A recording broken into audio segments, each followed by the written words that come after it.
ṣe púpọ̀ o Báríkádé sálà o ká má fèyí ṣàṣemọ́.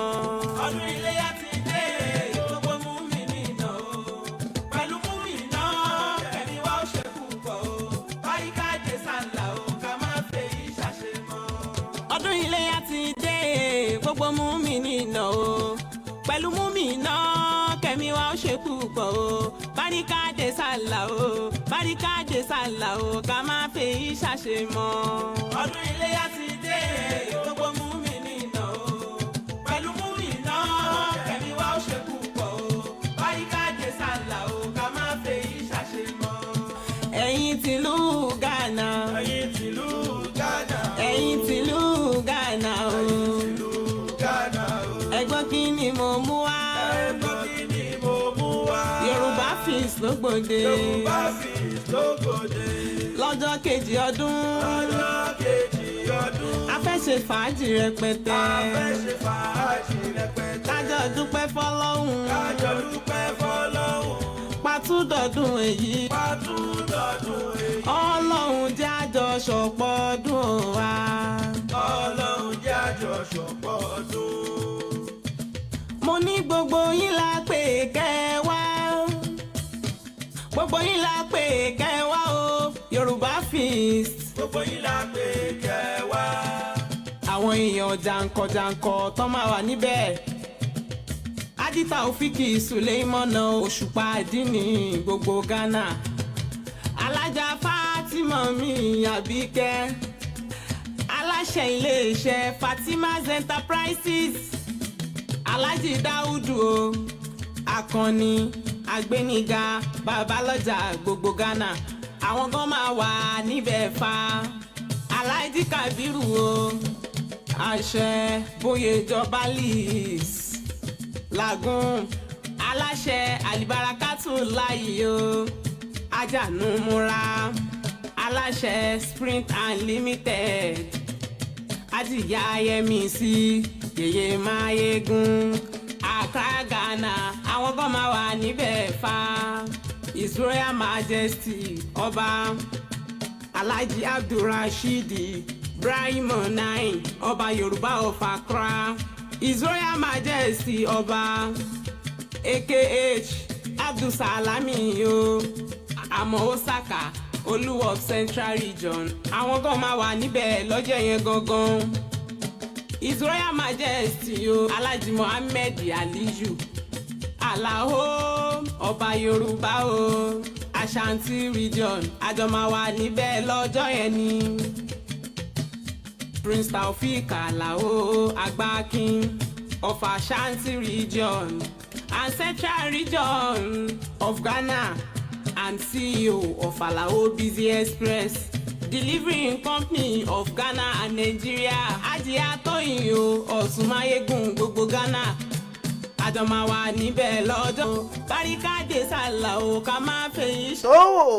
A'udhu billahi as-sami'il 'alim minash shaitonir rajim. Bismillahir rahmanir rahim. Báríkádé sálà o ká. Alhamdulillahi wa kafa wa salatu wa salam ala khairil anam Sayyidina Muhammad bin Abdullah. Pẹ̀lú múmìnà kẹ́. Bin Abdul Manafi bin Hashim. Báríkádé sálà o Báríkádé sálà o ká má fèyí. Sallallahu alayhi wa alihi wa sallam wa ala alihi wa sahbihi. وتابعي إلى يوم الدين يوم الإسلام إلى يوم السلام. Ẹ̀yin tìlú Ghana. A dúpẹ́ fún Ọlọ́run ọba. Ẹ̀yin tìlú Ghana o. A kí Ọlọ́run ọba tó ṣe wípé. Kí ni mo mú wá? Ó jẹ́ kí ọdún iléyá tọdún yìí ká ṣe ní rọrùn. Ó kíra wa wípé Báríkádé sálà. Àwọn kan ní Báríkádé mú. A fẹ́ ṣe fàájì. Bá àti ẹ̀gbá ó sáwọn gbogbo wọn ṣe fún wa lésì náà ni. Kájọ. A dúpẹ́ fún Ọlọ́run ọba. Ọba tó ní kí iléyá tọdún yìí kó jẹ́ kí ìrọ̀rùn kó jẹ́ rọrùn fún wa. Gbogbo àwọn tá a pẹran tó bẹ wa ò sílẹ̀ ẹja máa dúpẹ́. Ẹja máa dúpẹ́ fọlọ́run ká dúpẹ́ ní kọ̀kọ̀ ká dúpẹ́ ní gbangba. Mo ní gbogbo. Bó o bá tiẹ̀ wá rẹ́ran ẹlẹ́sẹ̀ mẹ́rin pa ó sàpà Mr. Turkey àbí Mr. Chicken ẹlẹ́sẹ̀ méjì. Yorùbá Feast. Bó o bá tiẹ̀ wá rẹ́ ẹlẹ́sẹ̀ àdẹ̀pẹ́ já ní ẹsẹ̀ méjì náà lónìí ó sá nírú gọ̀ǹgọ̀ méjì. Jàǹkànjàǹkàn. Dúpẹ́ pé ìsasùn rẹ sí kìnnì. ìsásùn rẹ náà ó sọ̀mùsọ̀mù nínú ọdún. Òṣùpá dín. ẹ jẹ́ ká máa yọ̀ nítorí pé ẹni tí ò nílé ní àpọ̀dà ní lọ́la. Alájà Fátímọ̀ mi. a dúpẹ́ fún ọlọ́run ọba ìláyọ̀ ọba tó ṣe ọdún iléyá tọdún yìí nírọ̀rùn fún wa. As enterprises. ọba tó ṣe eléyìí nírọ̀rùn fún wa ò má jẹ́ kélé yóò jẹ́ òpin fún ìmí àti ẹ. Àgbéniga. àkọ́kọ́ a kí ọlọ́run ọba náà tí ó dá ẹ̀mí wa sí wa mọ́ lórí o. Àwa ní. a kí gbogbo ẹ̀yin olólùfẹ́ iléeṣẹ́ Kaya TV Kaido gbogbo ẹ̀yin tẹ̀ ń bá wa ṣe tẹ̀ bá wa tẹ̀ love tẹ̀ ń tẹ̀ like. Oyè ìjọba lì. bákan náà a kí aláṣẹ àtòdásílẹ̀ iléeṣẹ́ Kaya TV Alhaji wa Muhammad Lukman Ahmed. Ayò. wọ́n ti wà ní ipò ẹlẹ́ẹ̀kejì níwájú ọlọ́run bá wa kẹ́ wọ́n ń kí àlìjánnà. Print and limit. gbogbo tí wọ́n fi sílẹ̀ níyàwó lọ́mọ àtẹ̀bí àti iléeṣẹ́ àtàwọn òṣìṣẹ́ mọ́jẹ́bànújẹ́ wọlé tọ̀ wá o. Egun. àti gbogbo ẹ̀yin tẹ́ wà lórí ìkànnì náà èyí kí là ń ṣe. Máa wà ní. à ń kíra wa pé a kú ọdún ìkíni fún ọdún iléyá. Ọba. gbogbo wa tó bá fẹ́ kí olólùfẹ́ rẹ Rashidi. tó fẹ́ kí gbogbo àwọn èèyàn rẹ tí wọ́n wà ní kíni tí wọ́n wà ní anywhere tí wọ́n wà. Èsì ọba. ìyẹn sá ti táìpù ẹ pè wá àbáyín kí wọn ẹ sì lè pè wọlé náà kẹ́ kí wọn ní orí ìkànnì wa. Àmọ́ ó orúkọ tèmi ni Alhaji Taofeek Muhammad Shafihin Olapade. máa wà níbẹ̀. ọmọ bíbí ìlú Ìbàdàn kò bọ́mọ jẹ́ nílé bàbá tó bí mi lọ́mọ. Bóyá máa jẹ́. adúpẹ́ fún ọlọ́run ọba náà. Ahmed Aliyu. Àlàó. ẹ bá mi share ẹ bá mi tẹ like ẹ bá mi tẹ love. Ashanti region. Àjọmáwa. a fẹ́ kíra wa lẹ́ni lórí ìkànnì pẹ̀lú ìṣẹ́jú díẹ̀ náà láfi ṣe. ìṣẹ́jú ọgbọ̀n ìṣẹ́jú náà lálò. Àgbà kí. torí tó pọ̀ táwọn èèyàn fẹ́ ṣe lẹ́ni. Region. àkọ́kọ́ mo kí gbogbo mùsùlùmí àti mùsùlùmá. Ghana. And mo kí gbogbo ẹ̀yin fádà ẹ̀yin mọ́dà ẹ̀yin ìyá wa ẹ̀yin bàbá wa. delivering nǹkan. àtẹ̀yin ìyàwó wa náà tẹ́ ẹ sí kíni. Yà Ajiya. tá a jọ sọdún náà àtàwọn ọmọ. Ayégun gbogbo. àti gbogbo àwa olólùfẹ́ lọ́kùnrin lóbìnrin. Ẹ lọ́jọ́ yẹn. kódà akí ẹlẹ́sìn Christianity akí ẹlẹ́sìn ìbílẹ̀. Ọba. nítorí pé ọ̀kan náà ni gbogbo wa ọlọ́run ọba ló dá gbogbo wa. Pregrino. gbogbo ọdún náà ni wọ́n ní kúlù àmì bil khairi. Taofeek. gbogbo ọdún tí a bá ń ṣe yóò máa jẹ́ oríire fún wa ni kò ní jẹ́ bànújẹ́ fún wa. Òṣùpá. ẹni orin tẹ́ ẹ bá ń fẹ́ láti máa fi gbé ẹ̀sìn Islam ga Ẹni. láti lè fi sọ ọdún tí wọn náà fẹ́ ẹ sáré táìpù àbáyín gbé jáde. Ajá o. kó máa lọ bẹ́ẹ̀. Teammate. Alhaji Kabiru o. Adébóyè jọ. Alájà Táyé. Ìyá Alájà o. Alhaji Dáúdà. Bàbá Alájà o. Kábíyèsí Ọba Abdul Salami. ó kí gbogbo ẹ̀yin olólùfẹ́ iléeṣẹ́ Kaya TV tẹ́ wà lórí TikTok. Gino. ẹ̀yin olólùfẹ́ iléeṣẹ́ Kaya TV tẹ́ wà lórí Instagram. Ìyálóde. ẹ̀yin olólùfẹ́ iléeṣẹ́ Kaya TV tẹ́ wà lórí Facebook pátápátá. Ọba akẹ́rà wa pa ọkọ̀ ọdún. Abdulrasheed Brima. dúpẹ́ lórí kékeré tọ́lọ̀ ń fún ẹ lẹ́nu kò lè bá gba ní ńlá sí. Àbíyá Brima. kí ni ọdún iléyá kí ni nǹkan tó tiẹ̀ máa ń kọ́ wa gan. Ráìdì. kí ni àwọn àǹfààní tá a máa ń rí ní ọdún iléyá. Wà níbẹ̀ ni. ọdún iléyá tó ní fún ẹ̀sìn Islam bó ṣe kọ́ wa. Ọdún o. bàbá mi bá rí ẹ̀ka tẹ̀ dákọ̀ ẹ̀sìn Islam. Ọlọ́run jẹ́ àjọ. ẹ̀sìn Islam yìí ṣẹ̀sìn jàgídíjàgan. Ṣé púpọ̀. ẹni tí ò bá gbọ́ yé àbí ọ̀dọ́ tẹ bá rí tó bá ń fà á tí ń fà á mọ́ ara èèyàn lọ́wọ́ tí ń bá àwọn èèyàn kan jà lórí ẹ̀ Máyégún. ẹni kó lọ gbàgbọ́ yé sí. Ghana. tó rẹ́sìn wá jẹ́ peace tó jẹ́ gbọ́dọ̀ jẹ́ ẹ̀sìn kan tó yẹ pé kò sẹ́sìn tó lè bá ṣe ẹni tó já síwájú wa Ànábì wa Muhammad sallallahu alaihi wasallam àbí nídìílé àwọn tó jẹ́ pé òrìṣà ni wọ́n ń bọ tọ́lọ́wọ́ bò bá nífẹ̀ẹ́ sí àwọn ìdílé náà ni kò ní kànábì ó jáde ńbẹ̀ kí ló wá dé táwa délé ní táwa fẹ́ wá sọ gbogbo ẹ̀dógún ṣebí kànábì ó lè túnṣe náà ló fi wọ́n síbẹ̀ àwọn tí ń bẹ́ẹ̀ bẹ́ẹ̀ dé Ọlọ́run ló dá wọn kí ló dé tá fi wá múra wa lọ́tà. ẹ̀sìn Islam ẹ̀sìn Islam jẹ́ ẹ̀sìn kan tó ṣe yí pé ẹ̀sìn tí máa ń ṣàánú ni tó yẹ pé bó bá rẹni tí ò ní kó fún un ẹ̀sìn tí kì í tú àṣírí ẹni tó bá rẹni tó gbé lọ́wọ́ tí ń tú àṣírí èèyàn má yìwulẹ̀ bínú jù ó ń tọ́ wọn ò tí ì ní ẹ̀kọ́ nípa ẹ̀sìn wa dáadáa ni bó bá wá rà fún àná tó jẹ́ oníjàgídíjàgan tó ń ṣe bẹ́ẹ̀ má bá wí jù nítorí pé agbọ́yé jura wọn lọ agbágbọ́yé jura wọn lọ sóò mọ̀ wípé ọ̀tọ̀ ni ìmọ̀ dá dúró ni adab náà wà lẹ́gbẹ̀ẹ́ kí ni wọ́n ń pè ní adab òun náà ni ẹ̀kọ́ ọkọ̀ alájà. lánà àdáàtún wàlgẹ́rì náà àdáàna. rìnà bẹ́bí. àwọn lánà àdáàna wàlgẹ́rì náà àdáàtún. Suleiman. ìtumọ̀ ni pé àwa ní ìṣesí tiwa àwọn míì náà ní ìṣesí tiwọn ìṣesí tèmi ìwà tèmi tí n bá fi kún ẹ̀sìn Islam yóò máa dá sí ni ẹlòmíì ní ìṣesí tó jẹ́ pé kárátà tí ò wá òkè tó bá gbẹ́sìn Islam lọ yóò dáwó lára ìnísùúrù tó bá ti lè jẹ́ mùsùlùmí àbò fẹ́ jẹ́ àfa àbò fẹ́ jẹ́ obìnrin nínú ẹ̀sìn Islam bó o bá jó ní sùúrù tẹ́lẹ̀tẹ́lẹ̀ lọ mú sùúrù mọ́ ìwà rẹ̀ lọ mú ẹ̀kọ́ mọ́ bá a ṣe bá ní sọ̀rọ̀ bá a ṣe kíni bá a ṣe yẹni sí wọ́n bá tẹ̀ wá gbé ọ̀rọ̀ tó ga jù ọ lọ tí ò dùn mẹ́nu tó bá gbé wá ó mọ̀ bó ṣe fi sùúrù tó tí ò fi ní bàjẹ́ àtòrípẹ́ni tí ó bá kó ẹ̀sìn Islam jọ gbọ́dọ̀ jẹ́ onítẹríba ẹni tí ó bá jẹ́ ìyàwó àfáà gbọ́dọ̀ jó ní sùúrù onítẹríba, ẹni bá fẹ́ jó lórí náà gbọ́dọ̀ jó ní sùúrù, gbọ́dọ̀ jó ní tẹríba, kó dẹ̀ jẹ́ ẹni tó ń ṣàánú. ẹ̀sìn Islam yìí ṣẹ̀sìn jàgídíjàgan. gbogbo èyí tẹ̀rí tó ń ṣẹlẹ̀ nípa pé wọ́n láwọn mùsùlùmí kan ń pààyàn, wàláhì láìsà minna, wọ́n ń sara wa o. wọ́n lè jẹ́ mùsùlùmí lóòótọ́, ṣùgbọ́n ẹ̀sìn tiwa ò iṣẹ́ ẹ̀sìn tí ń pààyàn. gbogbo àwọn tó jẹ́ ẹlẹ́sìn ìbílẹ̀ àbí ẹlẹ́sìn Christianity, ẹ má lè rò pé bóyá gbogbo ohun tó ń ṣẹlẹ̀ yìí gbogbo mùsùlùmí ló ń ṣe o. àwọn tó ń ṣe wọn lágbọ́yé o. Islam ò ní ká máa para wa ká máa dúra wa lọ́rùn. peace ni ẹ̀sìn Islam ló fi ń jẹ́ al-Islam, àlàáfíà. ẹni bá gbé lọ́nà gbọ́dọ̀ jẹ́ ẹni tí ó mọ fún yàn ní àlàáfíà. ìsà àwọn oní ìmọ̀tán dẹ̀ máa ń pè ní ẹ̀sìn ìmọ̀le, kìí ṣe ẹ̀sìn ìmọ̀le míì pé Mali ni ẹ̀sìn Islam gbà wọ Áfíríkà ló jẹ́ kí wọ́n máa pè ní ẹ̀sìn Mali. ẹ̀sìn Mali lọ́pọ̀lọpọ̀ fi máa ń pè ní ẹ̀sìn Mali. orúkọ Mali ni wọ́n fi pè ẹ̀sìn Mali ní wọ́n sọ di ẹ̀sìn ìmọ̀ tó le, kìí ṣe pẹ̀sìn tó le bẹ́ẹ̀. Nadiwatu asalatu ní Ghana. Àfáàní wọn, àròlé ànábì ni wọn, ẹni àpọ́nlé. Ṣé Mustapha Balewa? A kí gbogbo ẹ̀yin olólùfẹ́ wa pátápátá. Àròlé ànábì ni wọn. A kíra wa pé Barikade Sallah. Ẹgbẹ́ náà sí fa. ọdún mùsùlùmí, ọdún ẹ̀sìn Islam, Àròlé ànábì. ọdún gbogbo wa ni. Ẹni àpọ́nlé. ẹ̀sìn Islam kò ní ká má bẹ́ anybody ṣe títí ẹ̀, kò ní ká má ṣe kíni, kò ní ká má bá wọn jókòó. ẹ̀sìn tí wọ́n ń ṣe lálẹ́ má bá wọn ṣe, nítorí wípé báwọn tó jẹ́ mùsùlùmí bẹ́lẹ́sìn Christianity ṣe, bẹ́ẹ̀ lẹ́sìn ìbílẹ̀ bá wọn ṣe, o lè má bá wọn ṣe ẹ̀sìn wọn. nítorí pé tó bá jìnà sí wọn àbí tó bá mú wọn lọ́tà, ẹ̀sìn tó gbé lọ́wọ́ ò lè gbedélẹ̀ lérí o. kò sẹ́ni tó ṣe pé ọmọ mùsùlùmí ò ní jábọ́ látọ̀run wá, àwọn ẹ̀dá kan náà ni ó bí. àwa tá a dúró mùsùlùmí àti Christian ló bí wa, àtẹlẹ́sìn ìṣẹ̀ṣe. ṣùgbọ́n ń gbátọ̀ lọ́run fẹ́ pé òun fẹ́ rán àwa lọ́nà ẹ̀sìn Islam, a lọ síbẹ̀. àrí nínú wa náà tó yẹ pé wọ́n jọ bí wa náà ni, ṣùgbọ́n ẹ̀sìn míì ló mú ní tiẹ̀.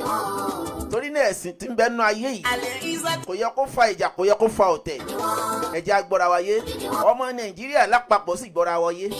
a mọ bí nǹkan ti ń ṣẹlẹ̀, ṣùgbọ́n àwọn alákatakítí kan bẹ nú àwọn àfáà tó ṣe pé jàgídíjàgan tiwọn. bẹ́ẹ̀ ni alágbọ̀yé jura wa lọ, anímọ̀ jura wa lọ. Ọlọ́run ọba kó gba ìbádà wa.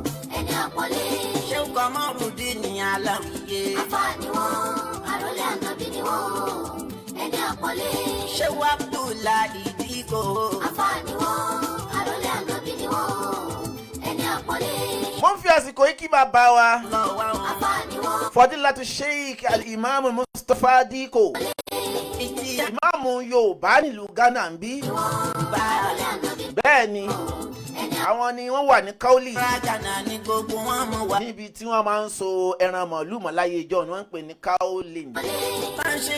ibẹ̀ ni ó wá jẹ́ ibi tí àwọn bàbá wa ìmáàmù Yorùbá, ibi tí wọ́n fi ṣe ibùjókòó nù. Ọlọ́run kó bá dẹ́mi bàbá wa náà sí. Sheikh Mustapha Diko, àáfàá wa ni wọ́n, Sheikh wa ni wọ́n, àgbà nínú àwọn àgbà àáfàá ni wọ́n. a kì í pé Barikade Sallah. a kí bàbá wa Fadilatu Sheikh Mustapha, bàbá wa Sheikh Balewa, a kí wọn pé Barikade Sallah. ẹ̀mí wa yóò sọ̀pọ̀lọpọ̀ rẹ̀. àwọn ni Amiru Nodua, tó yẹ pé àtọmọdé àtàgbàlagbà ni wọ́n kó mọ́ra. látara wọn kí bàbá wa, ṣùgbọ́n ó yẹ kí n kọ́kọ́ gbé látòkè òkè náà mo ti gbé. bàbá wa Fadilatu Sheikh Al-Uthman Asharubutu, bàbá wa National Chief Imam of Ghana. mo kí bàbá long life and prosperity. bàbá ṣe ṣe 107 ní 107 years. tí wọ́n sọ ọjọ́ bí. akáwọn náà pé Barikade Sallah kú ọdún àkúyèdún. a mọ̀ fọdún yìí dún ní ọdún tó ń bọ̀ yóò tún dùn ju èyí tí a wà yìí lọ. ìní wa yóò dùn ju àná wa lọ, ọ̀la wa yóò dùn ju ìní wa lọ. ara rẹ̀ là ń lọ fún ẹni máa dá sọ sí ni lọ́rùn, lọ́rùn rẹ̀ là ń wò rẹ̀ wá. ojú sọmọ bá ní kalẹ̀. mo kí gbogbo àwọn àfáà wa pátápátá, gbogbo àwọn ọlọ́lá ládéládé látòrí ọba wa Peregrino 9, ọba wa kábíyèsí Alhaji wa Abdulrasheed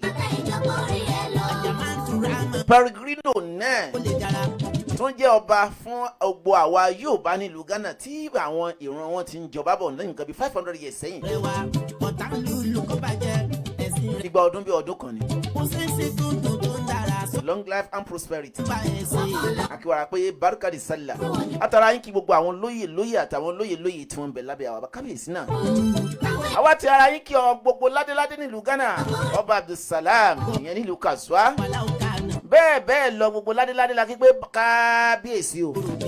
Ọlọ́run ló fi ń jẹ́. Ọlọ́run tó wá fi ń jẹ́ òfin ṣàṣojú fúnra rẹ̀ nítorí pé Ọlọ́run nìkan ní jọba aládé. Káwọn èèyàn lè mọ iye pàtàkì Ọlọ́run tí ń bẹ lókè. Ibi ní kẹ́yìn máa jẹ́ ládéláyé kò ní bàjẹ́ lórí yín. Àtàrà yín kí gbogbo àwọn àfáà wa àti kí àwọn bàbá wa kí bàbá wa ìmáàmù Yorùbá àti kí bàbá national chief imam àti bàbá wa Shehu Mustapha Balewa àtàrà kí gbogbo àwọn aljama'atul ijtihad àkójọpọ̀ gbogbo àfáà tó wà ní Accra ní Ghana bí àti Kasua tí bàbá wa Shehu Mustapha Balewa jẹ́ àmírù gbogbo wa. Akiwa pé barikadi sallah kú ọdún iléyá o. Bákan náà kí gbogbo alásàlátù pátápátá ká bẹ̀rẹ̀ látòrí àsàlátù nádùá àtúntà àkọ́kọ́ dáko.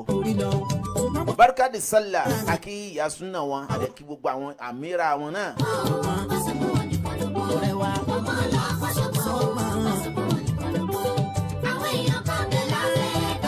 Bákan náà àkí àjàmáàtù alfatul qarib. Alfatu Qarib tí àfa wa Nuruddin Ọlọ́wà jẹ́ àmírù. Akíra pé akú yìdún. Ìgbà ọdún bí ọdún kan náà nítorí pé ọdún iléyá náà tá a bá ní ìgbà ọdún bí ọdún kan. Ìbẹ̀ nípa sọ̀pọ̀lọpọ̀ rẹ̀ láyé. Àtàrà àsàlátù alfatu Qarib akí gbogbo alásàlátù alfatu Qarib àdẹ̀kí gbogbo alásàlátù Nadawat.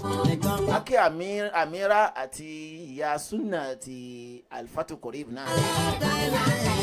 Ẹja takabe kade an-nasfatu nasru minallahi wal fatu qarib. An-nasratu al-fatu an-nasru minallahi fatu qarib tá ń pè ní nasfat. Sí ìlú Ghana àti gbogbo jákèjádò gbogbo worldwide. Gbogbo Nadawat worldwide là ń kí, gbogbo al-fatu qarib worldwide là ń kí o. Àti ìlú Ghana láti ń kí Accra Ghana ìta Africa lè sí Alájọ Kanishi Tòrótòró station. Ibẹ̀ ní ilé iṣẹ́ wa tẹ̀tí ń gbọ́ wá.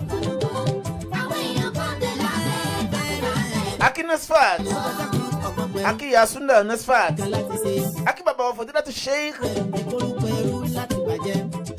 Dahoud Mahmoud, wọ́n jẹ́ missioner fún Nasfat yẹn ní Accra Ghana bí. Àtàrà yín kí gbogbo Nasfat ti ètò wà ní Kasua náà àtàwọn tó wà ní Kumasi. Akíra pé barikadi sallah.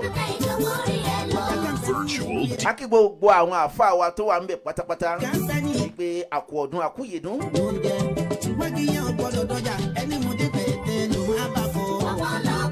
Ọdún eléyìí ò ní jẹ́ àṣemọ́ fún ẹnì kọ̀ọ̀kan wa.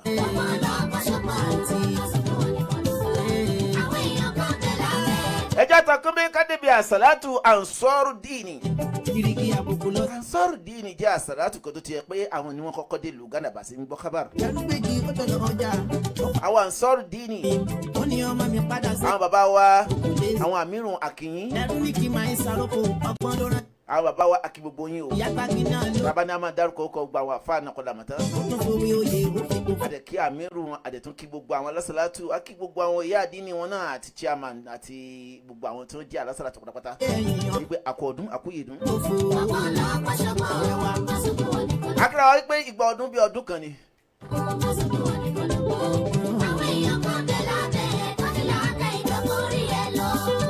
Láti lè ṣe Kaya TV káàdì láti ń kí yín pé barikade sallah barikade mú mò ń kíra mi mo tún dára mi lóhùn.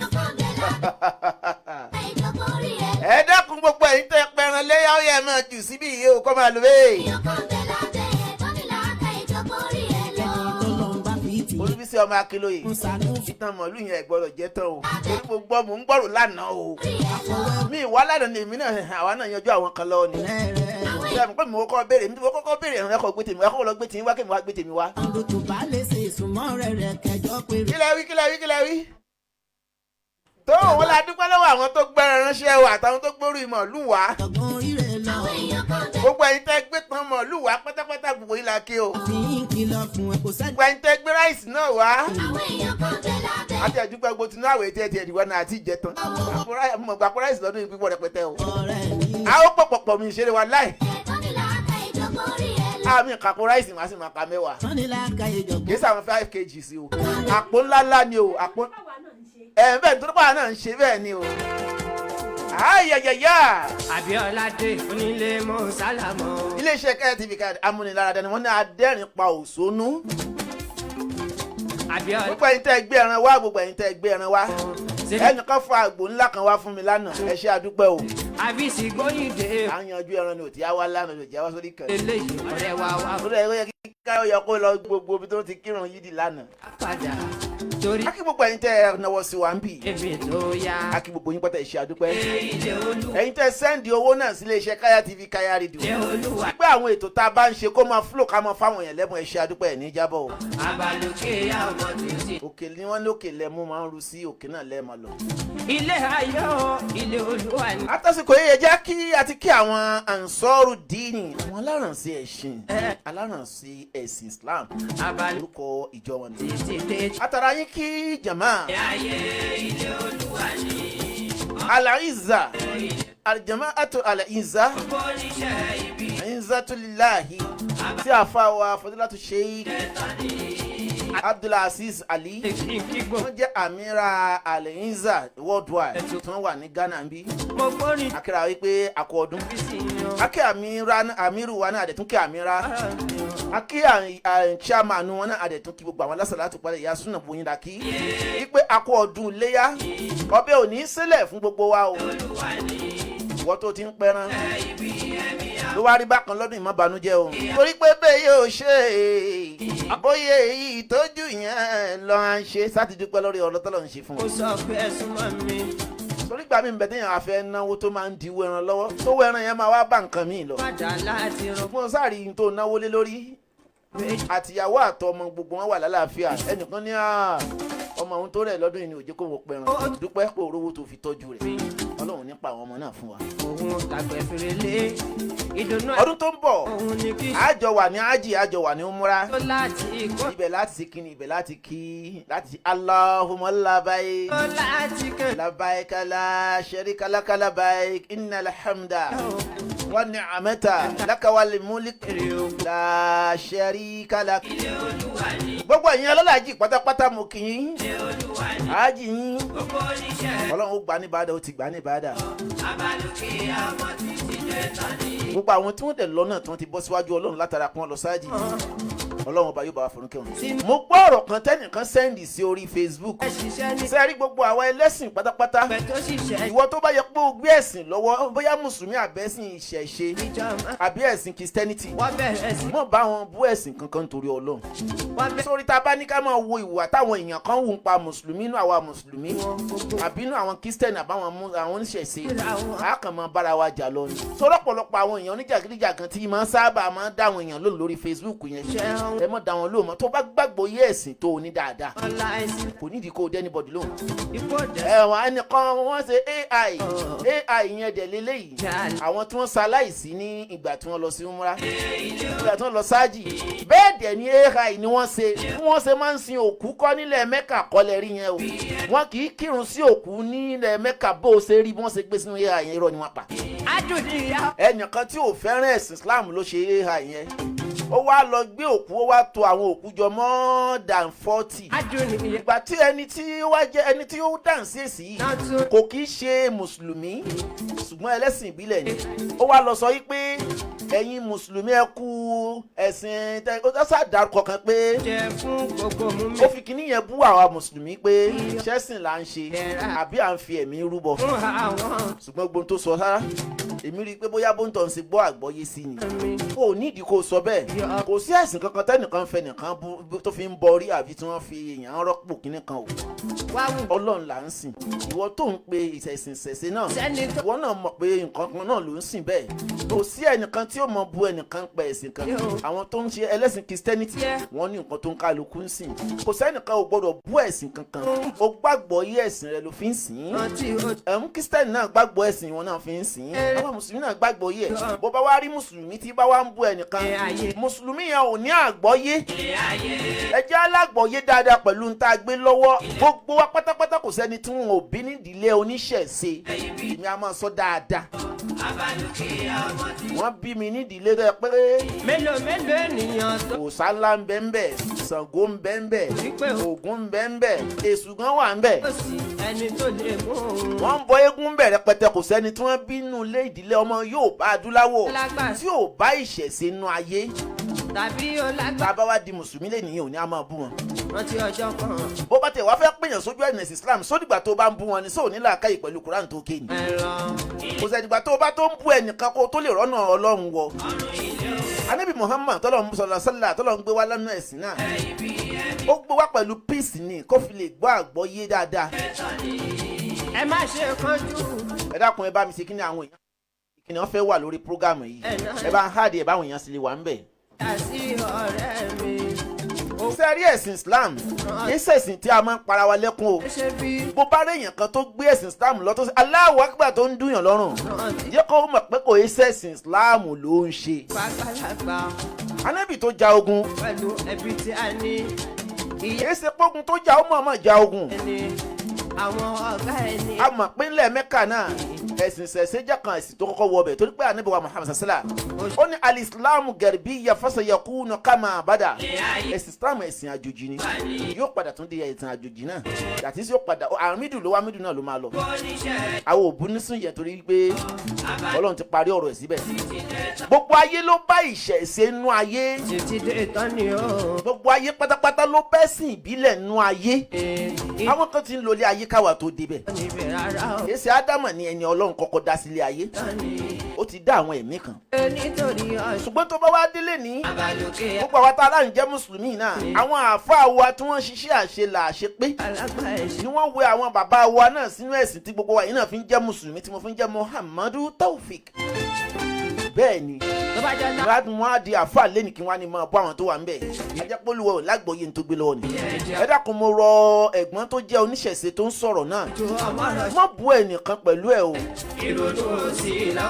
má bú ẹnìkan tó bá ráwọn èèyàn tó bá ń bú ẹ̀sìn ìṣẹ̀ṣe ẹnì tó ń bú yẹn gan-an ni kẹ́ ẹ so mọ́ kẹ́ ẹ bú ẹ má tara ẹnìkan sẹ̀ nítorí pé kò sẹ́ni a máa túdìlé rẹ̀ tá à ní bẹ́lẹ̀sìn mùsùlùmí ń bẹ̀ kò sẹ́ni a máa túdìlé rẹ̀ tá à ní bá àfa ń bẹ̀ tó máa ti torí pé àfa kan ń bú oníṣẹ̀ṣe wàá lò nífẹ̀ẹ́ àfa tó jẹ́ fámìlì yín tó jẹ́ mùsùlùmí mọ́ ni ẹnì tó ń sọ tí ò dá yẹn ni ẹ bá wí ẹ jẹ́ kó yẹ pé bó ṣe lè wò kó kakéré tó kò lágbọ́yé rẹ̀ kò lágbọ́yé rẹ̀ o tó mo rọ ẹ̀gbọ́n náà tó ń sọ̀rọ̀ rí pé kí ni fọ́tò tó rí tí wọ́n ti to òkú jọ ńlẹ̀ Mẹ́kà AI ni o ńlẹ̀ Mẹ́kà tán bá fẹ́ sin òkú òótọ́ àwọn èèyàn máa kú níbẹ̀ lóòótọ́ any crowd tó bá ti pọ̀ mo máa rá àwọn èèyàn tí wọ́n ṣe pé wọ́n máa ń ṣaláìsí níbẹ̀ ṣùgbọ́n eléyìí tẹ́ rí yẹn o AI ni ní Àràfá bọ́n bá fẹ́ kírun sí àwọn òkú lára kì í ṣe bẹ̀ ni wọ́n ibẹ̀ yẹn ó ti kì í sí wọn lára wọ́n á gbé wọn dé ààyè tó yẹ kí wọ́n gbé sí dé bó ṣe rí nù. ṣo lè sọ̀rọ̀ bí a fi ṣe ṣe sọ. akíra wa pé barka de sallah barka de sallah barka de sallah. orin ẹ̀sìn tálẹ̀ fi mọ̀ mí mọ̀ lórí ọ̀tún. a kí gbogbo mùsùlùmí pé a kú ọdún a kú yèdún. lórí ọ̀tún. Adúlábí sílẹ̀ gbọ́yàn Abíọ́lá Sèríkì wà kalẹ̀. ọdún eléyìí ò ní jẹ́ àṣemọ fún èmi àti ẹ. a ní tó bá jẹ́ torí ọmọ rẹ. pẹ̀lú gbólóhùn salamu alaykum wa rahmatulahi wa barakatuhu. ẹ lè béèrè béèrè lọ́wọ́ mi o Kristẹni lè béèrè béèrè ẹlẹ́sìn ṣẹ̀ṣẹ̀ lè béèrè béèrè lọ́wọ́ mi lórí ètò yìí o ààyè wà dáadáa. ẹ̀sìn ò fàjà ẹni tí ò gbàgbọ́ yé ni máa ń bára èèyàn fàjà. ta ló ti rí àlùjànnà rí tó ti wọbẹ̀ rí? gbogbo alamọ pé bẹ́yàn bá ṣe dáadáa yóò jèrè dáadáa. kí ni wọ́n ń pè ní ẹ̀sìn gan? ẹ̀sìn Islam gangan ni ohun gangan ni wà. ẹ̀sìn tá a gbé lọ́wọ́ ìwà ni o. ẹ̀sìn Christian àtẹ̀sìn ìbílẹ̀ àtẹ̀sìn mùsùlùmí ìwà gangan ni wọ́n ń pè ní ẹ̀sìn o. ṣé wàá rí ẹ̀san tọ́lọ́run san fún oníkálukú wa ń bẹ̀ ọ̀tọ̀ọ̀tọ̀ ni o. ibi tí mo ti lọ ni pé bó o bá lòun sin ẹ̀sìn kan tó o bá ti ní ìwà lórí ẹ̀ o ní ẹ̀sìn o àbó ń bú ẹnìkan bẹ́ẹ̀ nìkan wọlé ẹnìkan kèfèrí. Abíọ́lá Sèríkì wà ká máa jọ lọ. tí ìsẹ́ni tó dọ̀rùn bọ̀ rí o torí la fi sọ fún wa wípé ẹ jẹ́ ká sowọ́ papọ̀ ká mọ̀ múra wa ní ọ̀tá. ìwà kalẹ̀ tó kọ́ yẹn o. akí gbogbo mùsùlùmí mo ti kí Nadwat mo ti kí Inza. tún ní àlùjọ eléyìí táwọn. mo kí ìjọba Isbon kí àfa wa ṣe Mahmood. àlùjọ eléyìí táwọn. tí wọ́n jẹ́ amiru bẹ̀. àlùjọ eléyìí. Isbon àti bàbá wa Shehu Salman. mo kà wọ́n. mo kí gbogbo àwọn bàbá wa náà wípé barka de sallah. àwọn tí wọ́n fẹ́ mi o tọ́sọ wípé ó ti fẹ́ kan. bákan náà mo kí gbogbo mùsùlùmí mo kí gbogbo àwọn ìjọ náà pé barka de sallah ọdún eléyìí ò ní jásí wọn fẹ́ nìkọ̀ọ̀kan wa.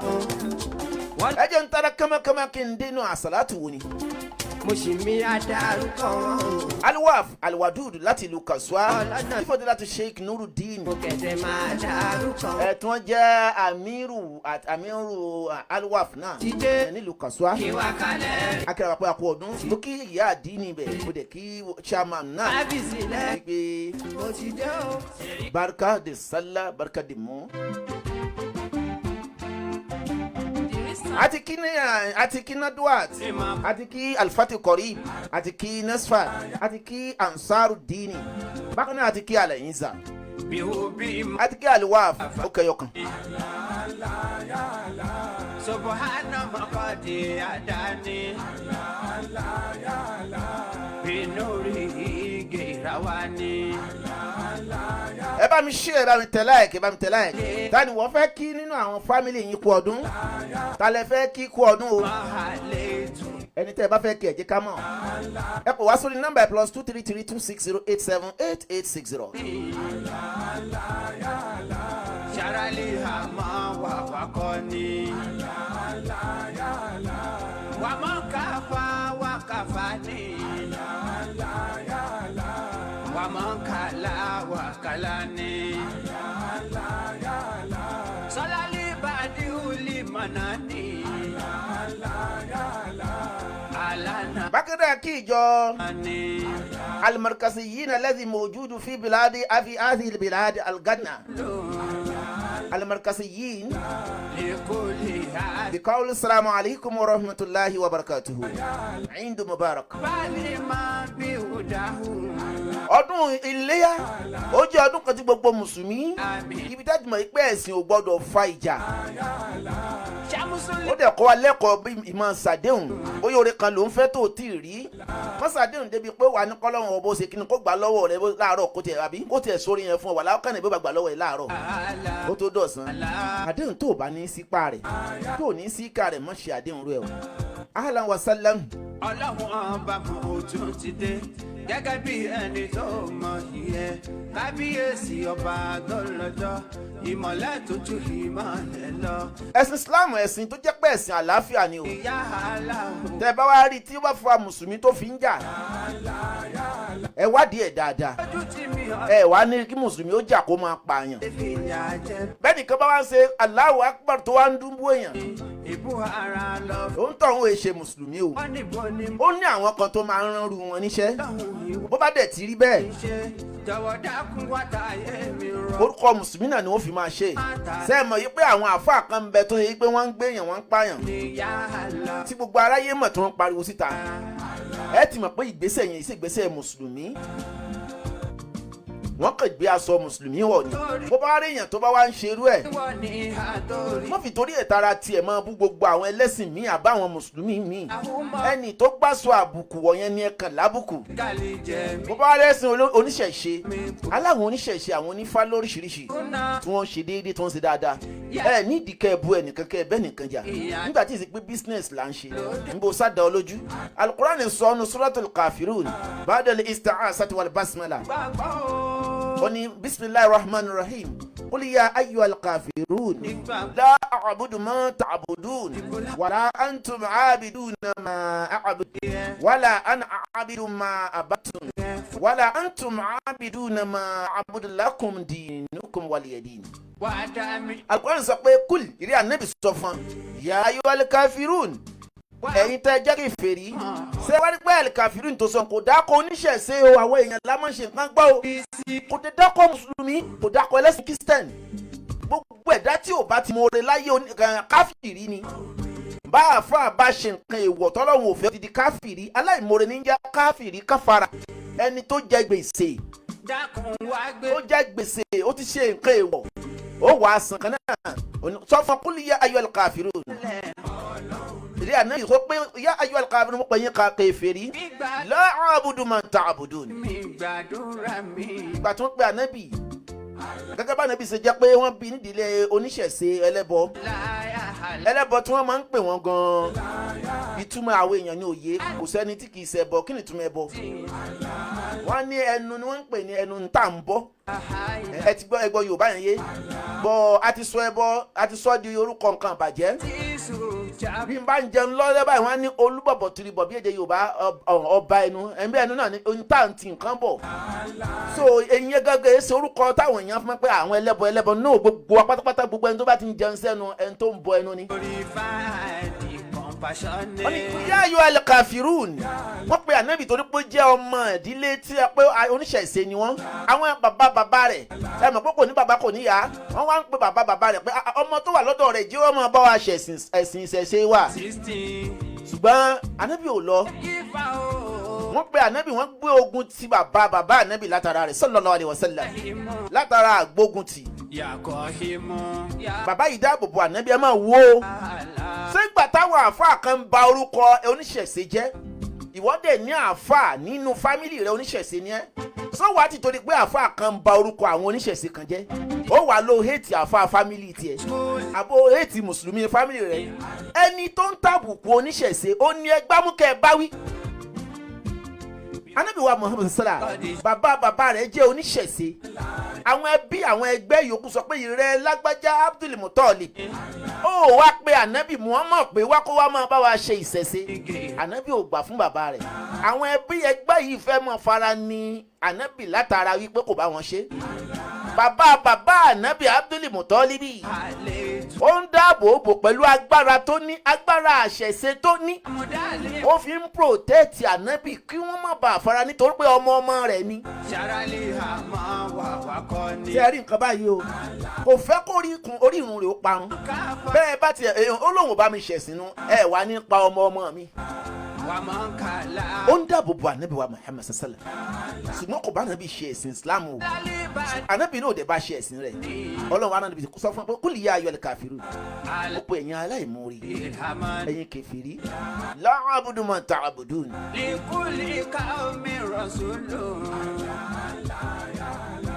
la a'budu ma ta'budun èmi ò lè bá ń ṣe ẹ̀sìn tẹ́ ń ṣe o wala antum abiduna ma abudu lókun gbàtà yìí ní ò lè bẹ́ẹ̀ mi náà ṣe ẹ̀sìn tí mo ṣe.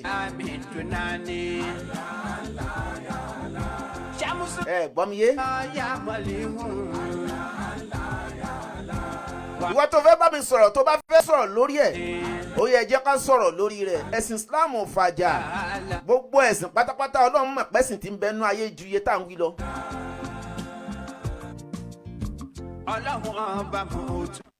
sọ̀rọ̀ tó fẹ́ dá sí ọ̀rọ̀ yìí ẹ jẹ́ ká sọ àwọn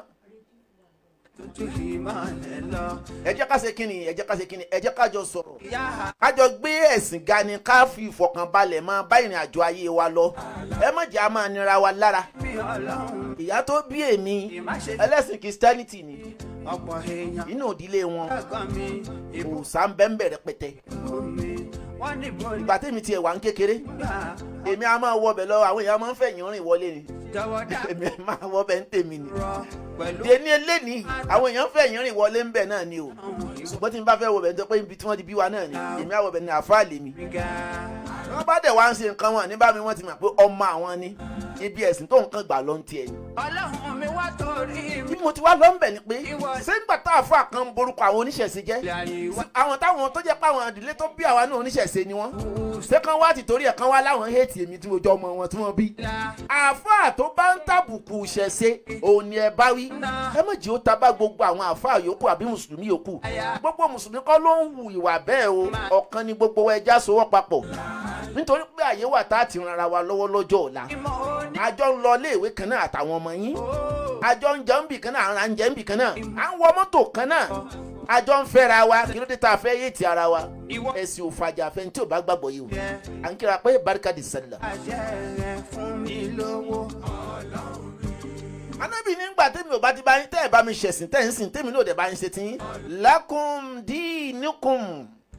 Wá fún mi. Ẹ̀sìn títí yín ni ẹ̀sìn rẹ̀ títí yín ni wálì ẹ̀sìn Islam tèmi náà ń ṣe tèmi náà lakum dinukum waliyadin. Ẹ̀sìn tèmi tíẹ́ntíẹ́ tèmi náà tèmi. Ẹ̀sìn ò fàjà. Bí n bá ṣàlàyé tó bá ṣàlàyé ìṣẹ̀ṣe fún mi pé bó ṣe lọ leléyìí màá lísìtì sí màá gbọ́ àǹfààní wà ń bẹ̀. Wá gbé mi ga. Bó bá ṣàlàyé ẹ̀sìn mùsùlùmí fún ọ pé bó ṣe lọ leléyìí ìwọ náà lísìtì sí èyí tó bá rí tó jẹ́ àǹfààní ń bẹ̀ wá lọ ẹjẹ́ máa bá ìfẹ́ lọ. Ó ń kálukú gbàgbọ́ yí ẹ̀sìn tó ń sìn. Bí mo ṣe ń wà tí n bá ń ṣe wáàsí tèmi bí n bá ní okírun tó bá kí èmi ò yẹ fagídí mú yàn tèmi o nítorí pé n tó bá wo ń kálukú ló lè ṣe. Ọmọ rẹ ìyàwó rẹ ni o gbámú dáadáa kó sọ kó jíṣẹ́ Ọlọ́run tó rẹ́ni tí obìnrin lẹ́wù wọ̀tọ̀run ẹ̀ láwò. Ọ̀pọ̀lọpọ̀ èèyàn ń jíṣẹ́ Ọlọ́run níta wọn tún lé wọn ṣe ìkèfèrí làwọn ìyàwó rẹ àtàwọn ọmọ tiẹ̀ gan. Tún lè rẹ ṣe àwọn èèyàn ti tó fún ọ bó bá wá ráǹfààní títa bí èèyàn bá di mùsùlùmí ń bẹ̀. Lọ́wọ́ rẹ àjẹpọ̀ ò ní ìmọ̀ dáadáa tó fi lè tó tẹ́ni náà fi ń bọ ọ̀ṣẹ̀sìn Islam ni. Kì í wá sagídí kó máa sọ pé wèrè nìyí àbí kó máa sọ pé ẹlẹ́bọ ni wọ́n à ní wàlìjánná ìwọ kan ti wàlìjánná ni. Bánàbí bá jíṣẹ́ Ọlọ́run bẹ́ẹ̀ ni ṣé mùsùlùmí Islam lè pọ̀ débi tó pọ̀ dé lẹ́nìí. Ànínú ayé tá a wáyé ẹ̀sìn Islam gẹ̀rìbíyà ni àjòjì ni. Ó bá gbogbo ẹ̀sìn inú ilé nínú ayé ni. Àwọn tó wá jẹ́ àfáà tó síwájú àwọn ẹlẹ́hàá tó síwájú ọgbọ́n wo ni wọ́n lò tí wọ́n fi rí ọ̀pọ̀lọpọ̀ mùsùlùmí mú jáde látara àwọn ẹlẹ́sìn ìbílẹ̀. Ajẹ́pẹ̀ bàbá yẹn ló làákàyè wọn wọ́n bá wọn ṣe wọ́n bá wọn rìn bí wọ́n tiẹ̀ bá wọn ṣẹ̀sìn wọ́n á máa pè wọ́n síbẹ̀ tí wọ́n ó jókòó ó dájẹ́ ń jẹ́ ọ sí. Bàbá wa ìmáàmù wa ń ṣá ní Ghana bíi báwọn tí wọ́n bá ń ṣèṣẹ̀ṣe tiwọn wọ́n á máa invite bàbá bí bàbá ò bá lè lọ wọ́n á kí wọn pé a kí wọn gẹ́gẹ́ bí olórí nílùú. Bí bàbá bá ń ṣe ìnáwó tiwọn náà wọ́n á múra ẹ̀sìn tiwọn náà wá sọ́dọ̀ bàbá. Níjọ́ bàbá ń ṣe birthday wọ́n múra àṣẹ̀ṣe wọ́n dẹ̀ gbé wọ bàbá lọ́rùn wọ́n ṣe gbogbo ẹ̀ fún bàbá pé happy birthday bàbá bàbá ní welcome. Sọ pé bàbá fẹ́ peace sínú ìlú. Bí wọ́n bá wá ń jà níbì kan tí bàbá bá sọ̀rọ̀ pé ẹ má ṣe báyìí mọ́ gbogbo wọn á dúró lẹ́ẹ̀kan náà nítorí pé wọ́n bọ̀wọ̀ Ọlọ́run látara bàbá. Bẹ́ẹ̀ ni báwọn Kristẹni bá ní ìdìnáwó tó máa ń ṣe ìnáwó wọn á máa pe ṣífì máa mo bàbá ò lọ síbẹ̀ wọn á kí wọn báwọn oníṣẹ̀ṣe bá ń ṣe kíní wọn bàbá máa ń lọ síbẹ̀ lákùndí níkún wọléyẹdì ìfẹ́ tí wọ́n ní sí bàbá náà nífẹ̀ẹ́ sí wọn látara àfẹ́ tí wọ́n ní sí wọn arínú àwọn oníṣẹ̀ṣe tó bá wọn lẹ́gẹ̀ẹ́ ọba wọn dẹ̀ tara wọn wẹ̀sìn Islam ṣé wọ́n tí wọ́n pè sí nǹkan lẹ́nu tó lórí wọn ò dá tó bẹ̀rẹ̀ sí bú wọn tó bá di lọ́la àwọn náà bù ọ́ wọ́n tiẹ̀ nífẹ̀ẹ́ ẹ̀sìn rẹ tẹ́lẹ̀tẹ́lẹ̀ torí titi ẹ̀ wọ́n á sọ pé àwọn ò nífẹ̀ẹ́ ẹ̀sìn Islam mọ́ ẹ̀sìn Islam èsì ẹ̀sìn oníjà kìí ṣe ìṣe alákatakítí ìwọ tó o bá nímọ̀ nípa rẹ̀ má pera rẹ̀ láàfà bó o bá ti jẹ́ni tí ò ní sùúrù mo fọlọ́n búra tó bá jẹ́ onísùúrù tó bá gbẹ́sìn Islam lọ́wọ́ bó o bá rí ẹgbẹ̀rún oníṣẹ̀ṣe tán bá wà ládùúgbò rẹ̀ wà lẹ́yìn pẹ̀lú ìfẹ́ tí wọ́n ní sí ọ tó dára wà á dẹ̀ rí tí wọ́n mọ̀ fà wọn ọmọ sọ́dọ̀ pé alágbájá ẹ bá wa pè lágbájá ẹ máa fẹ́ra yín ṣùgbọ́n látara ọmọ wọn ìwọ náà ó ra àwọn tí ó jẹ́ lẹ́sìn rẹ̀ ń bẹ̀ gbogbo wa ò lè jẹ́ mùsùlùmí tán bẹ́ẹ̀ ni tí n bá sọ bí èmi gan ti jáde fún ọ wàá mọ̀ pé Ọlọ́run ló kàn yọ mí pé ìwọ máa jẹ́ mùsùlùmí máa já àfà. Ọgbọ́n ẹnìkan ò lè sọ ẹnìkan ò lè sọ gbogbo ayé di tó fẹ́ o ó dá ànábì wa Muhammad sallallahu alaihi wasallam nígbà tí bàbá ànábì fẹ́ ṣaláìsí ó wá ń kérìíro ikú ti dé ara ní torí pé màláíkà ikú ti dé sí ara bàbá ànábì Muhammad látara wípé ó nífẹ̀ẹ́ ànábì dẹ́rì pé ó ń fi agbára tó ní ó fi ń dáàbò bo òun lóòótọ́ ìtumọ̀ tí mo sọ pé ó ń fi kò fi ẹ̀sìn tó ń sìn ó fi ní òun tó ń jẹ ọmọ rẹ̀ lára kò jẹ́ káwọn ẹlẹ́sìn ìbílẹ̀ ó fara ní ànábì wa nífẹ̀ẹ́ rẹ̀ ó nífẹ̀ẹ́ rẹ̀ ànábì wa fẹ́ ìgbà tí ó pọ̀ kọ̀ọ̀ká kú ànábì Muhammad sallallahu alaihi wasallam ó fẹ́ gbé sí lẹ́nu wípé sọ pé la ilaha illallah bàbá tó jẹ́ bàbá ànábì wa Muhammad sallallahu Abdul Muttalib ó ní nǹkan tó ní wíwìn ilé wí. ìgbà tó tún yá ànábì sọ pé bàbá kí ni mo ní ká wí ná sẹ́wọ̀n pé ànábì fẹ́ lọ sísítẹ̀mù pé bàbá kí ni mo ní ẹ wí ó yẹ kí bàbá sọ pé n bó sọ pé kí n sọ pé la ilaha illallah Muhammadur Rasulullah ni bàbá yìí sọ pé àní nǹkan tó ní wí ilé wí. Ọlọ́run Ọlọ́run wá sọ fún Ànábì wa Muhammad sallallahu alaihi wasallam ẹni tó bá nífẹ̀ẹ́ o lè ti torí pé o nífẹ̀ẹ́ èèyàn kó fi tipátipá mu wà lìjẹ́ náà o ẹni Ọlọ́run bá fẹ́ ni rán ayẹyẹyẹ bàbá yóò pè la ilaha illallah Muhammadu rasulullah tó fi bọ́ síwájú Ọlọ́run. Ibi tí mo tún lọ ń bẹ̀ ni pé gbogbo ọmọ Yorùbá pátápátá ọmọ Nàìjíríà àtẹlẹ́sìn Kristẹni ẹlẹ́sìn Mùsùlùmí ẹ gbàgbé tí ń jẹ́ mọ́ jàjẹ́ ẹ̀sìn ẹ jẹ́ ká sora wa mọ́ra ẹ jẹ́ ká sora wa ní ọ̀kan kò sọ́gbọ́n tá a fẹ́ dá o bá a ṣe máa fẹ́ra wa lọ náà nù kò sọ́gbọ́n tá a fẹ́ dá a máa bára wa ṣe náà ni bá a bá wa ń bára wa jà lénìí a tún padà rẹ lọ́la ni ṣùgbọ́n ẹran ti rí pé ìwà tó ń kálukú wa bá wù báwa bá bára wa jà àwọn ọmọ wo padà nífẹ̀ẹ́ ara wọn tipátipá lọ́la o ojú bá tà wá tá à ń bára wa jà ẹni tó ń wùwà kàtàkì nínú ẹ̀sìn òní kẹ́ ẹ̀ bá wí. Barikade Sallah.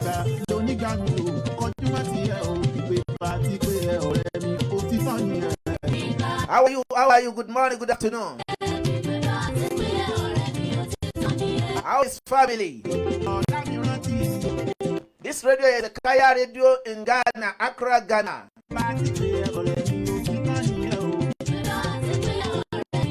Bó ti sọ ìbò àwọn èèyàn ti fi mí sí ẹ̀yẹ́ inú agodo. Wọ́n ní pé mo ti ń tàbọ̀ ìmúyẹn ìbò. Àmọ́ sọmọ́ra wọn náà ni. À ń kíra wa pé àkú ọdún àkú ìyèdún o. Agbègbè ẹ̀yin olólùfẹ́ ẹ̀gbọ́n sókè lọ́bẹ̀ oge sókè mo fẹ́ ṣe mo ti wọ 45 minutes. Torí náà ètò míì tó ń bọ̀ ẹ ṣe àdúpẹ́. Ebi tá a tún sọ fúnra wa lọ́nbẹ̀ náà ni wípé ìmọ̀ ṣe kí ni ìmọ̀ nífẹ̀ẹ́ ara ẹni ìtún ń pè ní ẹ̀sìn ìtún ń pè ní ẹ̀sìn ìfẹ́ ló ń jẹ́ bẹ́ẹ̀ bẹ́ẹ̀ ìfẹ́ ló ń jẹ́ bẹ́ẹ̀ bá a bá ti nífẹ̀ẹ́ ara wa kò lè dùn rárá o. Gbogbo ọmọ mùsùlùmí àtẹlẹ́sìn ìbílẹ̀ àtẹlẹ́sìn kìrìsìtẹ́nìtì ìfẹ́ òun làkójá òfin. Báwọn tó jẹ́ oníṣẹ̀ṣe bá ń ṣe ọdún wọn èmi a máa fi ti Ghana máa fi máa kọ́ máa fi máa ṣàkàwé pọ̀ wọ́n ń ṣe ọdún kan tó ń pè ní ọdún ọmọ ọwọ́ lọ́wọ́ báyìí ọdún yìí wọn gbọ́dọ̀ lùlù ń bẹ̀ báwa mùsùlùmí ṣe ń ṣe kí ni bá a ṣe ń ṣọdún tó anybody ò lè lùlù wa fún ọ lọ́wọ́ tiwọn lakum dinukum waliyadin. Bẹ́ẹ̀ náà báwọn Christians bá ń ṣe ọdún tiwọn náà we are one traditional Christian and Muslim we are all one. We have to be a one. Let's love each other. Ṣé ń tàbó òyìnbó torí ẹ̀yin lẹ́nubó wà nù lé o. Ẹja nífẹ̀ẹ́ ara wa ẹja sowọ́ papọ̀. Àwọn Christian àwọn máa gbóúnjẹ ọdún wá sọ́dọ̀ ṣé ìyá tèmi tẹ̀ pé Christian àwọn sábà lọ church àrímọ́rí ni. Alọ́bẹ̀rí àtúbáwọn jẹ chicken àtúrà sọ. Ibi tí wọ́n bí wá sí ibi abínisí náà la ṣe. Wọ́n á dúpẹ́ fọlọ́run tó níbi táwọn máa gbà lọ lélẹ́ ní ẹ̀sìn Islam alhamdulillah. Wàlá àná muslim wà àná alim wà àná alim wà àná ustaz wà àná ismi alhaji. Shukran lillahi ala dhalik. Shukran lillahi shukran ala kulli hali. Alhamdulillah wa kafa. Akíra wa pé a kú ọdún lẹ́ẹ̀kan sí a kú ìyèdún ìgbà ọdún bí ọdún kan ni o. Bá a ṣe mọ sọdún ìdáhùn pé ọdún àmọ́ fọdún yẹn dún náà ni. Ọdún tó ń bọ̀ á lékún lọ́lá á lékún lówó á lékún lọ́lá fi àìkú baálé ọ̀rọ̀. Gbogbo ń tọ́lọ̀ ń ṣe fún wa lóore pátápátá ní ọdún yìí kò ní bàjẹ́ o. Yorùbá Ìgbò Haúsá wa. Ẹ ṣe àdúpẹ́. Muna kiran dukkan Allah ku zo mu haɗa hannunmu. Ku gyara kasar mu Nigeria. Torí náà ẹ jẹ́ kí abáníká máa lọ polówó ọjà báyìí kò sí táìmù mọ́ yòókù tún di ọjọ́ mẹ́jọ akíra pa àpò ọdún ẹ má gbàgbé ẹran ọdún ẹgbẹ́ wá o ẹ mọ́ torí pa àti àwọn ọdún tí ń lọ kọ́lọ́ ní ẹgbọ́ràn ẹdún tí yín wá o àwọn kan ti gbé tán mọ́ ìlú wa àwọn kan fàgbò wá lánàá àwọn kan sì àwọn ti gbéjọ lọ́fù wọnú stúdíò báyìí sí ẹ sára gbé kúlà ẹ sẹ́gbẹ̀ẹ́ kan bẹ́ẹ̀ àtàwọn dírínkì yẹn àwa ti ń parí tán ká wá sí kíra wá máa tó lórí síbí à ń síbí. ẹ gbọ́ orúkọ tèmi ní Alhaji Taofeek Muhammad Shafihin Olapade ọmọ bíbí ìlú Ìbàdàn kò bá ọmọ jẹ́ nílé bàbá tó bí mi lọ. ètò kan tá a máa ń ṣe lọ́dọọdún tẹ́tí mà iléyá ti dé táǹgbé àwọn alájà wa Mọ̀nsúrà túbọ̀ láti ìlú Nàìjíríà. ètò náà ti súnmọ́ díẹ̀díẹ̀ ẹ̀yìn iléyá náà la máa ń ṣe. ọ̀la wa dára. ẹ ṣe àdúpẹ́ o. onílé kóró.